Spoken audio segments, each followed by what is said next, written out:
Pensez les contextes. Le pouvoir du moment présent. Du 28 août 2020. L'apologie du moment présent, que l'on voit monter en puissance depuis quelques décennies, depuis la montée irréductible du système ultralibéral, est-elle une arnaque? Une grande sagesse? Et pourquoi pas un mélange des deux? Pour le comprendre, il faut un peu de recul et comprendre, pour commencer, que ce moment présent est un outil permettant à l'homme de supporter la vie qui se développe et se maintient dans des contextes précisément identifiables.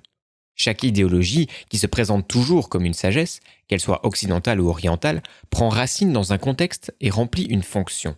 Elle comble un besoin. L'Occident, depuis l'époque grecque, a vécu dans le plan, c'est-à-dire dans un idéal de transformation du monde, quitte à le violer. Sur le fond d'un idéal de transformation de soi dont le christianisme puis les Lumières ont été les formidables vecteurs. Ce fut le moyen d'échapper au mythe de l'éternel retour, confere Mircea Eliade.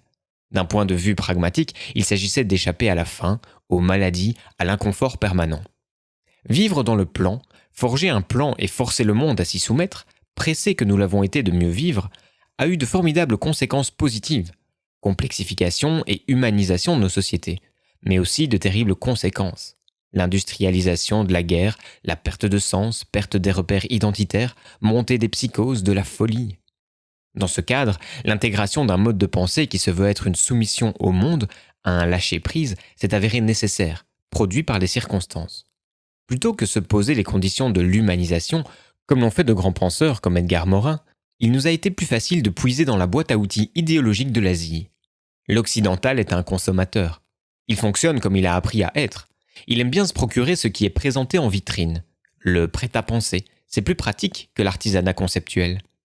Le plus abouti serait d'intégrer ce mode de pensée venu d'Asie comme élément seulement périphérique, régénérateur parmi d'autres, d'une humanisation de soi. Un gnotissoton nourri de science de notre époque. Mais ce n'est pas le chemin le plus facile, car il faut se cultiver, lire, analyser, comprendre, comparer, discuter, débattre. Bref, il faut vivre ensemble et non replier sur soi dans une société de plus en plus atomisée où la guerre de tous contre tous va jusqu'à dresser les hommes contre les femmes, jusqu'au cœur du couple. Transférer des outils issus de cultures asiatiques sans les penser, sans comprendre qu'ils sont relatifs à leur culture d'origine, qu'on ne pense pas, est plus facile, plus économique, parce que s'humaniser quand on n'a pas les moyens, c'est dur. Aller vers l'autre, c'est dur. Mieux vaut faire comme on nous l'ordonne, se replier sur soi. On a besoin de solutions simples à mettre en œuvre car l'angoisse nous oppresse. On nous martèle sans cesse la fin des grandes idéologies, depuis 40 ans. Confere BHL. On ne sait donc plus où aller, où croire. Le système économique nous déshumanise et pour accepter le monde tel qu'il est, afin d'espérer y trouver une place, il faut démissionner de toute volonté de s'inscrire dans un plan autre que celui des dominants. Bref, il faut obéir aux forts si l'on veut qu'ils nous accordent leur faveur, si l'on veut ne pas être exclu. Et être marginal doit être présenté comme un libre choix. Les puissants de ce monde trouvent de nombreux avantages à adhérer aux idéologies venues d'Asie, confere Steve Jobs, car elles permettent de justifier et supporter l'exploitation de l'homme par l'homme, la vie de milliards d'êtres humains dans des conditions indignes.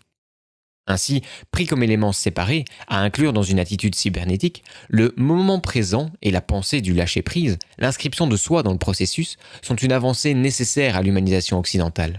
Pris comme sagesse en soi, ce qui est le plus souvent le cas, c'est une formidable régression. Parlons de cette régression.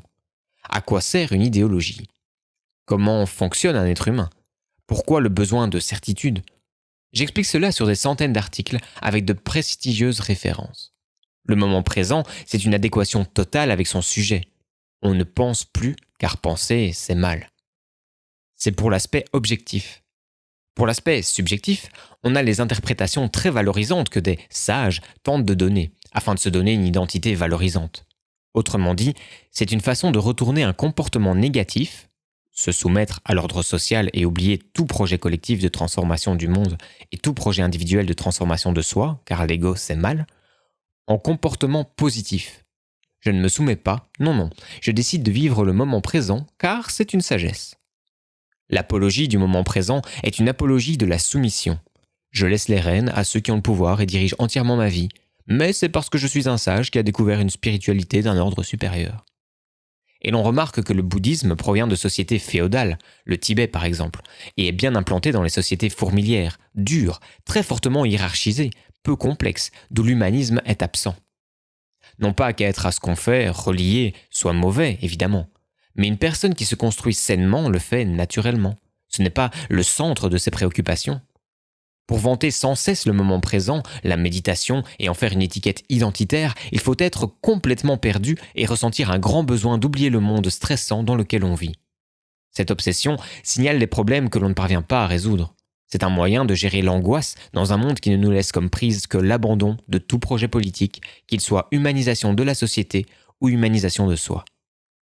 Bessel van der Kolk, spécialiste mondial des traumas, observe, et il n'est pas le seul, que de nombreux assidus du yoga et des cultures asiatiques sont psychotiques. C'est ce qui leur évite de sombrer totalement dans la folie et de continuer à fonctionner en société. Si on leur enlève cette bouée, ils coulent. Mais c'est parce qu'on ne leur a jamais appris à nager. En réorientant, cet article a l'ambition d'aider à parcourir le grand bain sans bouée. Petit cours de natation humaniste.